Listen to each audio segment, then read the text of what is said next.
I never really understood why you can just have one of those weeks where you feel this heavy, persistent tiredness, like a bone-deep fatigue, you know? Oh, absolutely. The kind where you wake up and you're already exhausted. Right.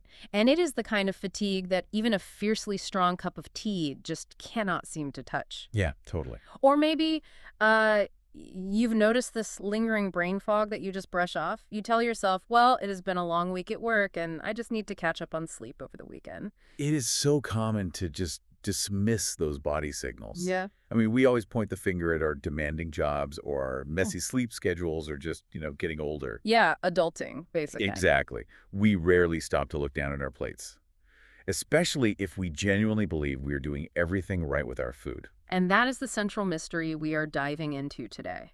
Because there is this quiet, hidden crisis lurking inside seemingly perfect, completely healthy plant-based diets. Which is such a wild concept to wrap your head around. It really is.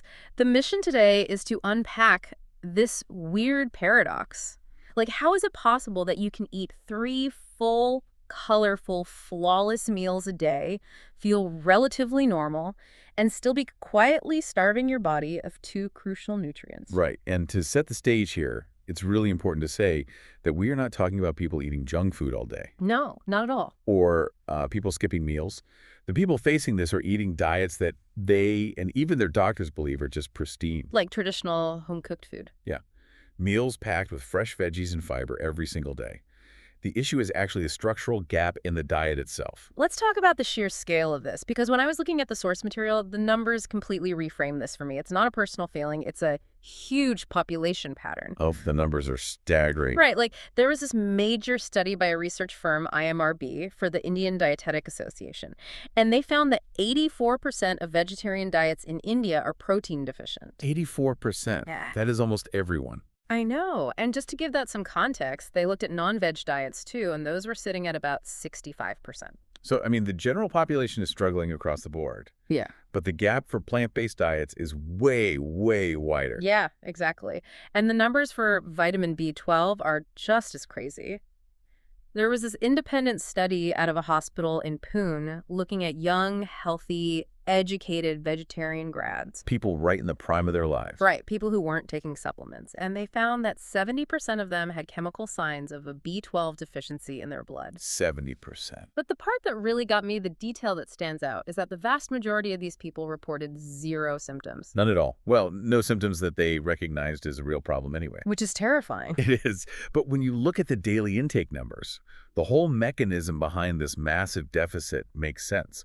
The average daily protein intake in India right now is just 47 grams per person. And the global average is, what, 68 grams? Yeah, about 68. So we are looking at this compounding deficit that just happens meal after meal, day after day. I've been trying to visualize this, like how someone can eat 3 big meals and still be underfed. And I keep thinking about a classic vegetarian thali. Oh, that's a great example. Because it looks amazing, right? It's colorful, it's full of fiber, it's total comfort food. It feels like the ultimate healthy meal. It does.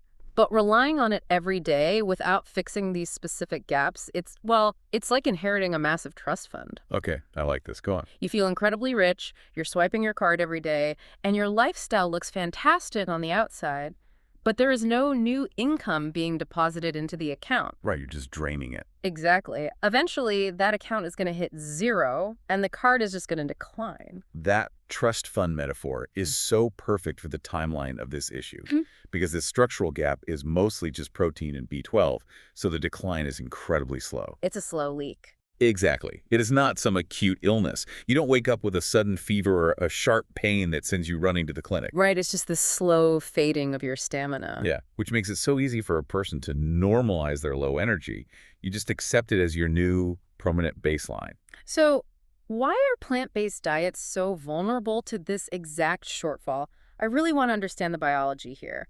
Let's start with protein. Okay, so we always talk about protein like it's just one single thing. But it's actually this complex structure made up of 20 different amino acids. Like building blocks. Exactly like building blocks. And the human body is super smart, so it can make 11 of these on its own. Okay, so what about the other 9? Right. The other 9 are called essential amino acids because your body literally lacks the machinery to create them. You had to get them entirely from your food. I've always struggled with this part. Like, How does missing just one amino acid ruin the whole thing? If I eat a plant food that has 8 out of the 9, isn't that, good enough? You would definitely think so. But making protein inside the body is totally an all-or-nothing process. Imagine you're building a chain-link fence, Okay. and you need 9 different types of metal links to make it strong. If you run out of link number 4, you can't just use extra of link number 3. Oh, the whole production just stops. Completely stops. And that is where animal and plant foods really split. Animal proteins like meat, eggs, dairy, they are complete proteins because they naturally have all 9 essential links in the exact right proportions. And plant proteins don't. Usually not on their own. A single plant source will almost always be low in or completely missing at least one of those 9 essential links. Okay, wait, I have to push back on this a bit because I grew up hearing that if you just combine dal and rice, it magically makes a complete protein. Right, the classic combo. Yeah, like the lentils and the grains just cover for each other's missing pieces. Are the sources saying that whole idea is just completely useless? No. The actual chemistry behind it is totally sound. Legumes and grains do complement each other to make a fuller protein profile. Okay, so what's the problem then? The problem isn't the combination itself.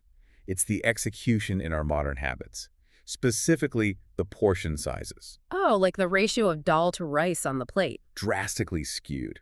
To actually get the physical grams of complete protein your body needs from that meal, you would have to eat a huge volume of dal compared to the rice. But we do the exact opposite. We really do. Most people load up a massive mountain of rice or, 3 rotis and then treat the dal like a tiny side dish or a thin soup. Wow. So in theory, the amino acids are there, but the actual physical quantity of protein entering your gut is just totally falling short. Exactly. It's falling way short of what the body actually needs to repair muscle and tissue.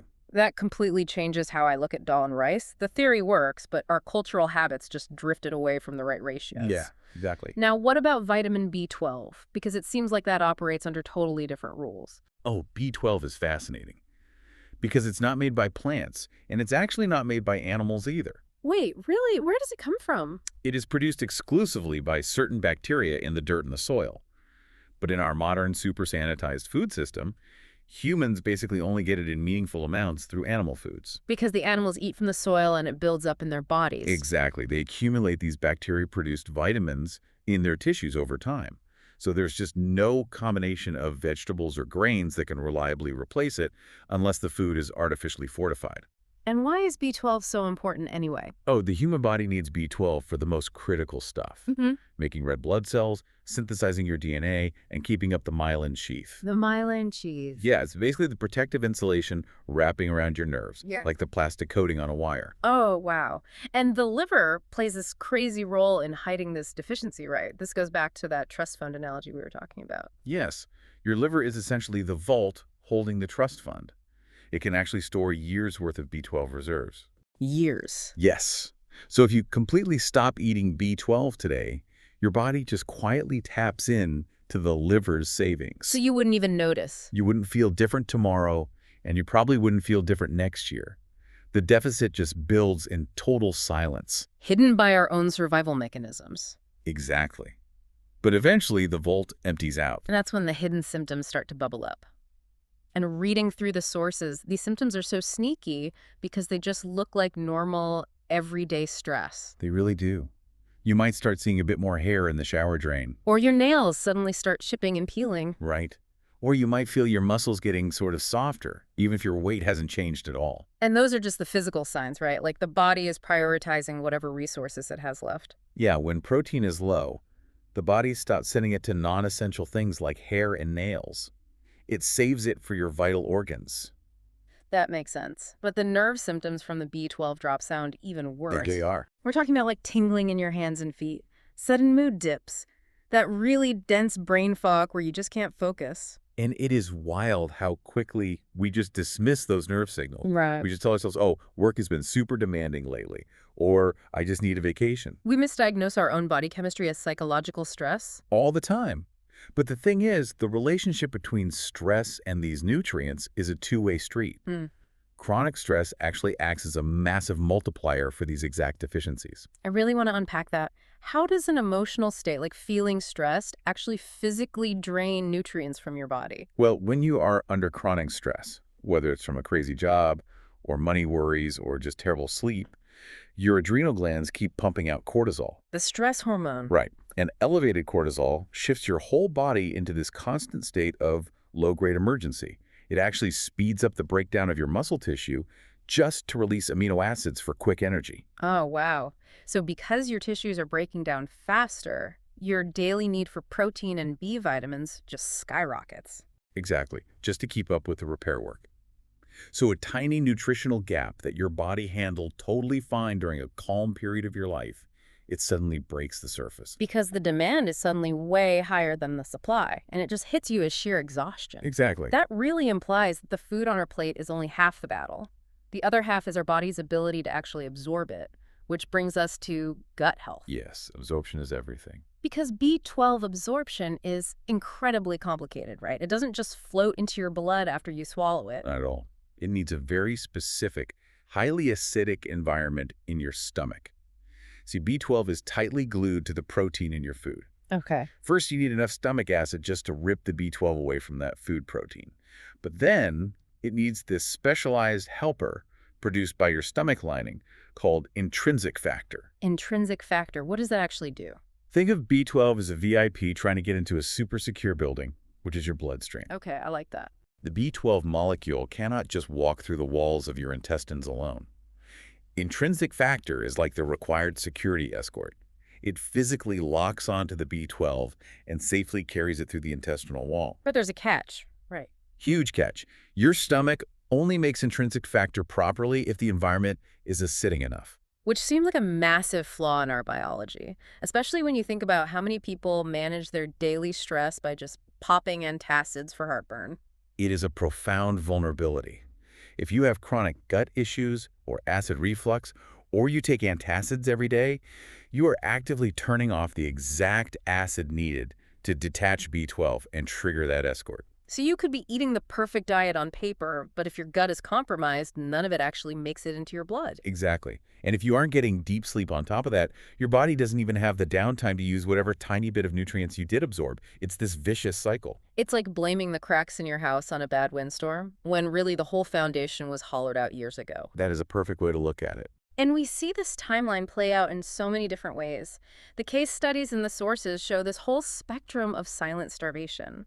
Like, you take someone in their 20s who goes fully plant-based for ethical reasons. Right. Because of that liver trust fund, they might have zero symptoms for 3 whole years. They feel fine sitting at a desk. Right. But then suddenly, their stamina in, like, a weekend sports league just completely tanks. That is the lag effect in action.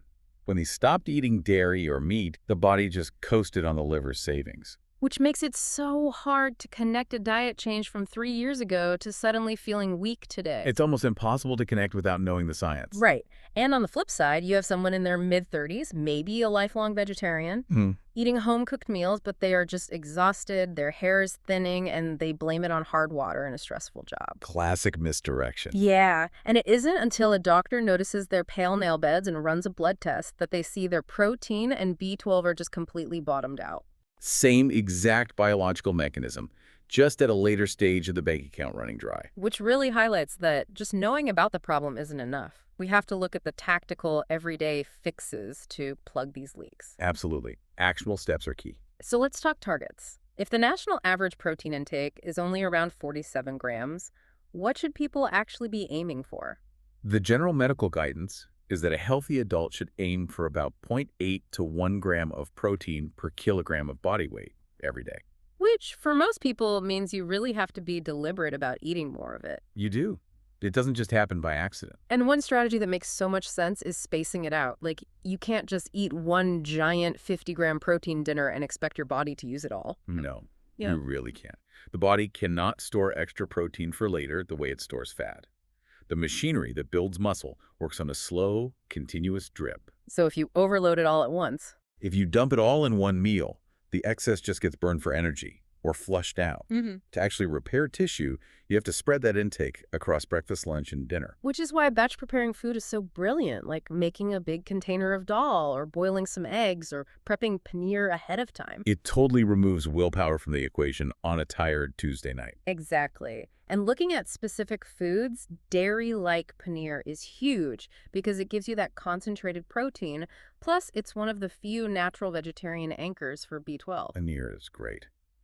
Eggs are also super efficient if they fit your diet, since they have complete proteins in B12. And Greek yogurt is amazing, especially if you're someone who gets full really quickly. Wait, what actually makes Greek yogurt better than regular curd for this? It's the straining process. They strain out a lot of the liquid whey and lactose, so what you're left with is a much denser, concentrated protein. You get way more protein in just one spoonful. Oh, that makes it so much easier. And fortified milks and cereals also help bridge that B12 gap, along with nuts and seeds, which give a nice little protein bump and add magnesium for better sleep. Totally. But it's also about what we need to minimize. Not because these foods are inherently bad, but because they take up precious space in your stomach. Right, like white rice and refined grains. They give you quick energy, but they take up so much physical room on the plate, pushing out the protein. And fried snacks do the same thing. They give you this false sense of being full, but they don't deliver any actual building blocks for your body. But the part I found most surprising was about tea and coffee. The advice isn't to quit caffeine, but to stop drinking strong tea or coffee right next to your meals. Yes, the timing is crucial. Because of these compounds called tannins. Now, I know tannins give tea that dry, kind of bitter taste, but Okay. how do they actually stop you from absorbing nutrients? Okay, so at a tiny molecular level, tannins are super sticky. When they go into your gut right alongside your food, they actively hunt down proteins and minerals like iron, and they bind to them. So they get stuck together. Yeah, they form these big, bulky molecular clumps.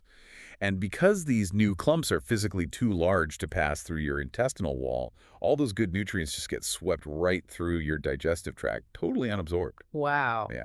So just creating like an hour-long buffer zone between your tea and your meal completely stops that chemical reaction. That is such a small habit tweak, but it has a massive impact on your body. Now, if vegetarians who still eat dairy are struggling this much, the gap must be so much wider for vegans. It is a way deeper challenge. A strict vegan diet totally removes those anchors like paneer, curd, milk, and eggs that vegetarians use to get natural B12. So what's the move there? For anyone on a strict plant-based diet, eating consistently fortified foods or having a proper supplement routine isn't just an option. It's a biological necessity. Makes total sense. So we've covered the food mechanics and the habit tweaks, but all the sources point to one ultimate action that makes the biggest difference long term. And it has nothing to do with buying a specific food. Right. It's about getting actual data on your own body.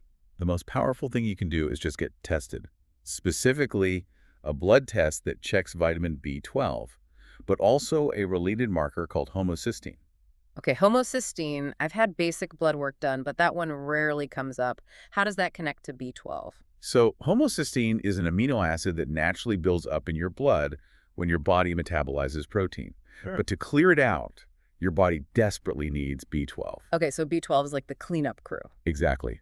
It recycles homocysteine back into safe compounds. But if your cells are starving for B12, that recycling process stops and your homocysteine levels just spike. So why not just test B12 on its own? Because a basic B12 test can sometimes trick you. It might show normal levels floating around in your blood, but your actual cells could still be starving.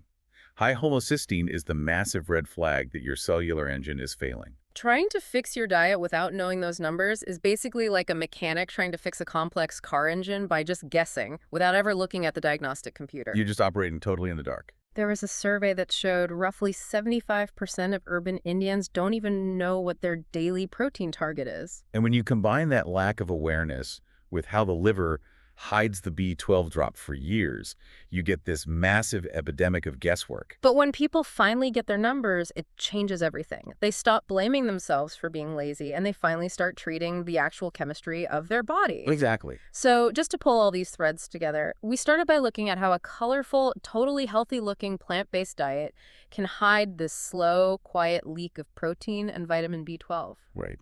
We talked about how the liver hoards its reserves to hide the problem for years, how modern stress spikes cortisol and breaks down our tissues, and how gut issues and antacids literally block the intrinsic factor we need to absorb anything. It's all so connected. It really is. And ultimately, pulling back the curtain with the B12 and homocysteine tests is the only way to really know where you stand.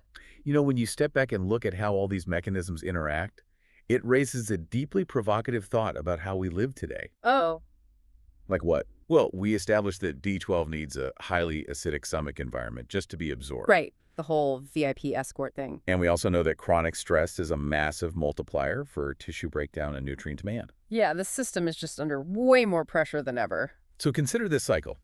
A huge portion of people today suffer from stress-induced acid reflux or heartburn. Our immediate reflex is to pop an over-the-counter antacid to put out the fire. Right. Just quick relief. But by constantly suppressing our stomach acid to manage the physical feelings of stress, we are actively shutting down the biological mechanism needed to absorb vitamin B12. Oh, wow. And B12 is the exact nutrient our nervous system desperately needs to regulate and handle that very stress in the first place. That is a stunning paradox. Our quick fixes for stress might literally be accelerating the starvation of our nervous system. It really makes you rethink every little daily habit. It does. From the antacids to when you drink your afternoon tea, I really encourage everyone listening to look closely at your own routines. If you've been feeling that heavy, unexplainable fatigue, maybe it's time to stop guessing. Think about getting that specific blood panel done. Stop operating in the dark. These thoughts, these questions, they don't have to stop here. Wellness Geeks has many more podcasts and videos just like this one. Subscribe to the channel and explore other episodes. They all flow the same gentle way.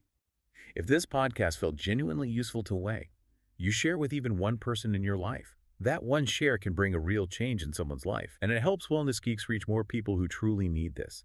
If this brought you real value, look for the Join button right next to the Wellness Geeks logo below this video. Click it and become a member of the Wellness Support Circle. Your support helps honest health awareness reach thousands who are silently struggling. Wellness Geeks moves forward because of you. Thank you so much from the heart for being here.